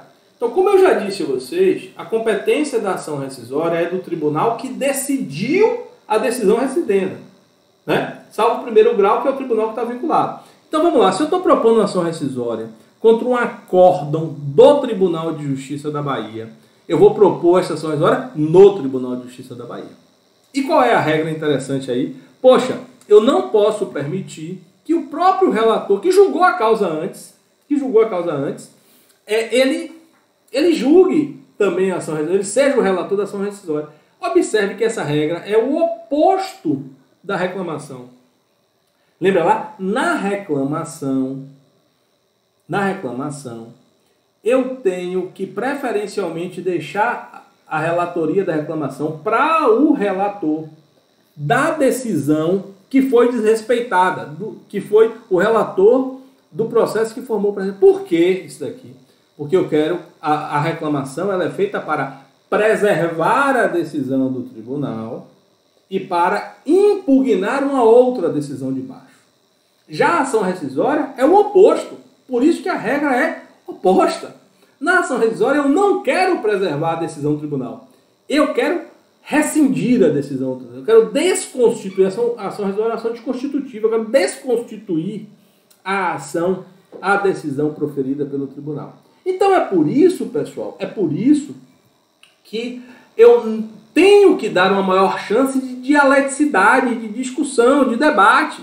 E por isso eu tenho que evitar que a ação rescisória seja relatada pelo mesmo desembargador que relatou a decisão rescindenda. Eu tenho que ter um novo relator para a decisão rescindenda. Beleza? Vamos seguir adiante. Vamos lá. Se os fatos alegados pelas partes dependerem de prova, o relator poderá delegar a competência ao órgão que proferiu a decisão rescindenda, fixando o prazo de 1 a 3 meses para a devolução dos autos. Então aqui, ó, Priscila, sua pergunta é o seguinte, juntando com a pergunta de Priscila lá atrás, não é que eu posso promover produção de prova na rescisória? Em princípio, eu posso. Algumas provas eu posso promover a rescisão lá. Agora, algumas hipóteses não vai caber. Como, por exemplo, por relação da prova nova, que tem que bastar por si só. Né? Mas, muito excepcionalmente, eu posso. Por exemplo, uma hipótese que caberia ouvida de testemunha. Né? Como regra, não cabe. Mas uma hipótese que caberia, por exemplo, ouvida de testemunha. Para provar a existência de colusão entre as partes. Para provar a existência de simulação entre as partes. Eu tenho as testemunhas que estavam presentes, então, nestes casos, poderá. E, nestes casos, o relator poderá delegar a competência, né, ao órgão que proferiu a decisão rescindenda, né, ou ao juiz de primeiro grau. Concluída a instrução, caberá vista ao autor e ao réu para razões finais, procedimento comum, aplicação padrão do procedimento comum, né, e, em seguida, os autos serão concluídos ao relator, procedendo-se o julgamento pelo órgão competente. Bom, vamos lá para a parte agora de julgamento. Julgado procedente o pedido, o tribunal rescindirá a decisão proferida e, se for o caso, novo julgamento e determinará a restituição do depósito a que refere-se o segundo do artigo 968. Então, qual é a lógica aqui? Assim, olha, eu reconheci a violação à literal disposição de lei. Eu reconheci a violação à literal disposição de lei. A decisão foi errada, a decisão não respeitou precedentes obrigatórios. Então, beleza, eu primeiro rescindo, eu desconstituo aquela decisão. Bom, agora que aquela decisão não existe mais, eu desconstituí, o que é que eu faço? A opção do sistema foi o próprio tribunal podendo rejulga. E aí o próprio tribunal rejulgará, né, promoverá um novo julgamento e o acórdão da ação rescisória vai se aplicar ao acórdão daquele processo originário. Passa a ser o acórdão daquele processo originário. Tá bom? E nestes casos em que foi julgado procedente o pedido, eu vou devolver o inciso segundo. Porque pode ser que a pessoa ganhe a ação rescisória, mas que não mude na prática, na vida dos fatos, o resultado final. Então, por exemplo, o tribunal pode rescindir a decisão porque houve aplicação da norma violação à norma jurídica, mas ao rejulgar a causa, chegar à mesma conclusão, com outro fundamento, vai chegar à mesma conclusão da sentença. Então ele ganhou a ação rescisória no juízo rescindente, mas no rejulgamento não ganhou. Mas ainda assim ele terá devolvido o depósito de 5%, porque a ação rescisória dele foi julgada procedente. Tá? Considerando por unanimidade inadmissível e improcedente o pedido, determinará a reversão em favor do réu da importância do depósito que a gente já falou. Tá bom? Isso aqui, artigo 5º. E é bom também que os incisos do artigo 5º, eles são em grande medida a incorporação da jurisprudência, né, especialmente do STJ sobre o tema. Tá bom? Que é o seguinte. A ação rescisória, ela está sujeita a um prazo de decadência. A decadência porque eu perco o direito à ação desconstitutiva. Eu vou perder o direito à ação desconstitutiva. Qual é o prazo desta ação rescisória? Ou seja, qual é o prazo decadencial dentro do qual eu posso exercer o meu direito a propor uma ação rescisória? O prazo é de 2 anos. A lei estabeleceu esse prazo legal de 2 anos. Então, e quando é que começa a contar este prazo? Em princípio, começa a contar da decisão transitada no julgado. Não é isso? Porque se a decisão cabe recurso, se ainda cabe recurso, eu não posso, não tenho sentido de propor ação rescisória. Tá bom? Não tem sentido de propor ação rescisória. Porque quando transitar julgado, a gente vai começar o meu prazo. Só que eu tinha situações, e o processo é complexo por causa disso, Porque eu tenho dois mundos ali coexistindo, direito material e direito processual. E imagina uma sentença que é contra você e você interpõe recurso de apelação e o tribunal entende que sua apelação é intempestiva.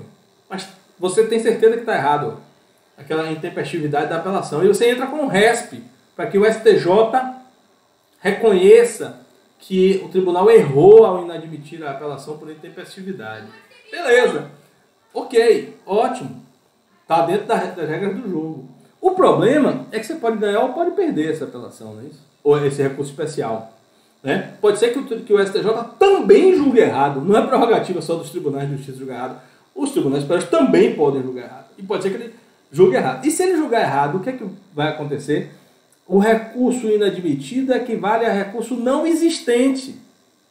E o recurso inadmitido não existente leva ao trânsito em julgado da decisão recorrida. Então a sentença e a decisão que transitou em julgado, embora tenha existido sobre o processo um acórdão do STJ. Mas o acórdão do STJ, isso é importante para vocês entenderem, também é o local de competência da ação rescisória, né?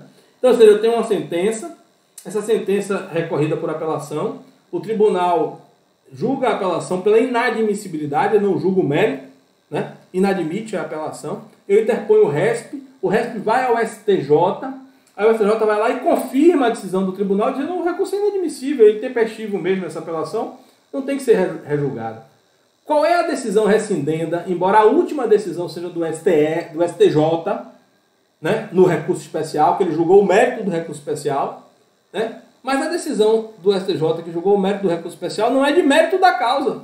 A decisão de mérito da causa é a sentença, porque a apelação não foi admitida, não houve efeito devolutivo da apelação. O recurso inadmissível não gera efeito devolutivo, tá certo? Então, o que vai vincular o julgamento do mérito é a devolutividade, é o tribunal que decidiu sobre o mérito.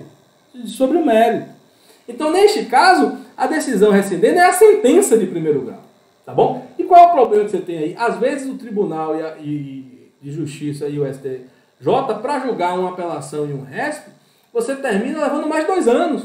Aí imagine o sujeito numa situação dessa, em que ele tem certeza que a apelação dele é admissível e intempestível, mas que o tribunal entendeu que não é.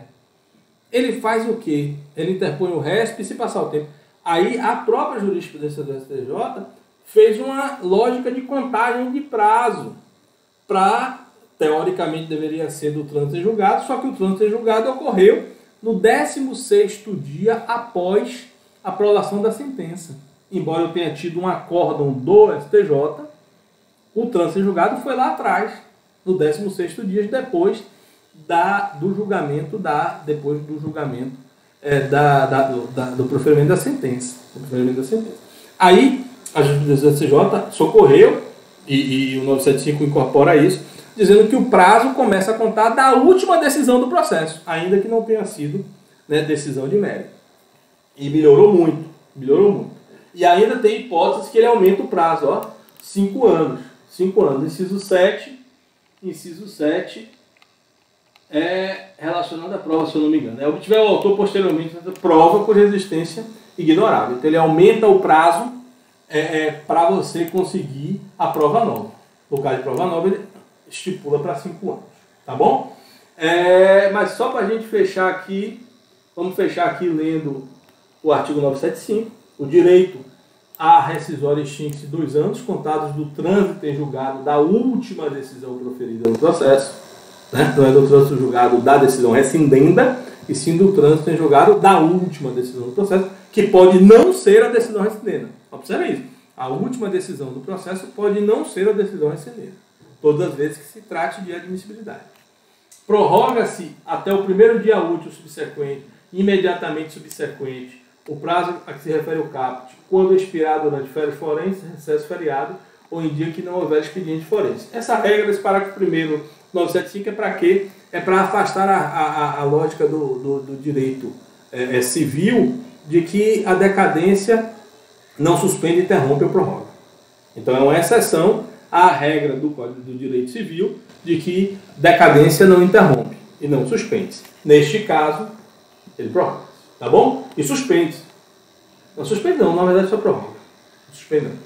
Parágrafo 2º. Fundada no inciso 7º, prova nova, né, do artigo 966, o termo inicial do prazo será a data da descoberta da prova nova, observado o máximo de 5 anos, contado do trânsito em julgado da última decisão, contado do trânsito em julgado da última decisão proferida do processo. Tá bom? Então aqui ele diz o seguinte, olha, aqui não se aplica a regra de 2 anos, é quando você descobrir a prova. Ele incorpora em parte que a doutrina fez, mas bota uma limitação de 5 anos. Bota uma limitação de 5 anos para você rescindir. Né? Senão você opta por um outro valor, que é a segurança jurídica, e vai viver com a decisão injusta por conta da segurança jurídica. Nas hipóteses de simulação de colusão entre as partes, o prazo começa a contar para o terceiro prejudicado e para o Ministério Público, que não interfere no processo, a partir do momento em que tem ciência da simulação ou da colusão. Tá bom? Então, pessoal, assim, eu acho que foi até uma aula que deu para a gente cobrir bem adequadamente o conteúdo. Né? Acho que deu para cobrir bem adequadamente o conteúdo. Eu vou postar essa aula em 2 lugares lá no nosso Classroom. Eu vou postar na parte de ação rescisória e de reclamação. Então essa aula vai valer como aula assíncrona também sobre o conteúdo da matéria, e foi uma aula assíncrona que a gente tratou bastante, uma aula grande e de certa forma adequada, eu acho, que para o nosso curso. Alguma dúvida final, pessoal, para que a gente possa encerrar, que já são 12h31, e que eu possa lançar a aula tanto no YouTube quanto no Classroom. Oi, Nívia, pode falar. Não, professor, sem dúvidas. Eu estava acompanhando. Ah, então viva. Então, galera, um beijo grande. Nossa prova é na próxima quinta. Eu vou cair de cabeça na correção das atividades de vocês. Vou mandar essas correções para vocês na medida que eu for saindo. Eu vou mandando as correções para vocês, para acalmar a ansiedade de vocês, que eu sei que é muito grande. Demorou muito essas correções. Foi um semestre difícil para todos nós. Para vocês foi, para a gente também foi super difícil, mas estamos nos adaptando. Eu acho que o mais importante é que a gente está conseguindo, tá bom? Que a gente está conseguindo. Contem comigo, se tiverem dúvidas, podem mandar, né? Podem mandar via Yuri, via Gabriele, via Lara. Podem mandar que a gente tire essas dúvidas aí para vocês. E na próxima quinta a gente tem nossa prova. Muito boa sorte e um beijo no coração de cada um de vocês, tá bom? Tchau, pessoal!